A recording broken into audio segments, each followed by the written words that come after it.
Deux artistes nordiques, Elmgreen et Draxet, ont investi le Centre Pompidou à Metz avec leur exposition intitulée « Bonne chance ».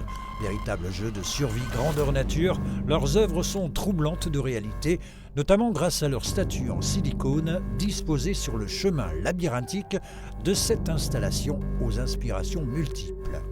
On s'inspire de séries télévisées récentes, comme Severance, mais aussi des textes de Beckett.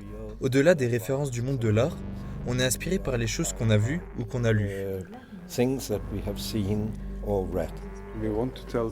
On veut dire aux gens que c'est OK d'être perdu. Vous n'êtes pas seul. On ne veut pas s'amuser de quelqu'un ou de quelque chose, mais c'est important de regarder les choses avec un angle humoristique. C'est un peu une technique de survie pour nous. Éparpillé dans tout le centre artistique, tout est fait pour que le spectateur se perde. Une exposition à voir jusqu'au 1er avril 2024. 36e édition du Festival des Nuits de Champagne, avec cette année un accent mis sur le répertoire de l'opéra rock Starmania, en tournée jusque fin 2024. Une opportunité sur laquelle les organisateurs ont choisi de s'appuyer. Un répertoire qu'on va tous chanter ensemble, qu'on avait envie de consacrer depuis un certain temps. Figurez-vous que les parents emmènent leurs enfants, donc il y a un passage de relais intergénérationnel extraordinaire sur un répertoire comme celui-là. Un festival qui se veut, comme toujours, éclectique. J'allais dire que c'est à la fois pour des publics différents, mais c'est aussi, je pense que ce qu'est le public actuellement, c'est aussi, on n'est plus aussi dans un style, il y a moins de frontières, j'ai l'impression.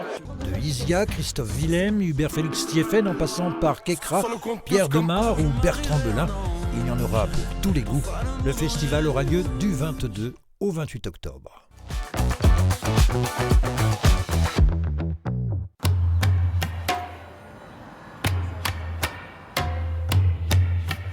Nouvelle fresque pour le mur de l'association spinalienne du même nom. C'est l'artiste Kalouf, venu de Lyon avec sa stagiaire Quiproquo, qui nous fait découvrir son art entre graffiti et sensibilisation à la cause animale. Je peins beaucoup d'animaux sur les murs, parce que je trouve que c'est intéressant de faire découvrir des animaux qui sont des fois méconnus, et puis de sensibiliser tout simplement sur la nature.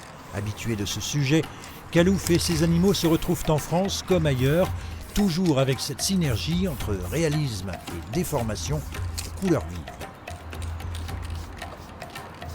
Donc il y a le côté vraiment plus brut, plus coloré du graffiti, le côté réaliste aussi, puis il y a aussi un graphisme aussi un peu particulier dans le graffiti, où on déforme aussi un peu les courbes, donc voilà, c'est un petit mélange de tout ça.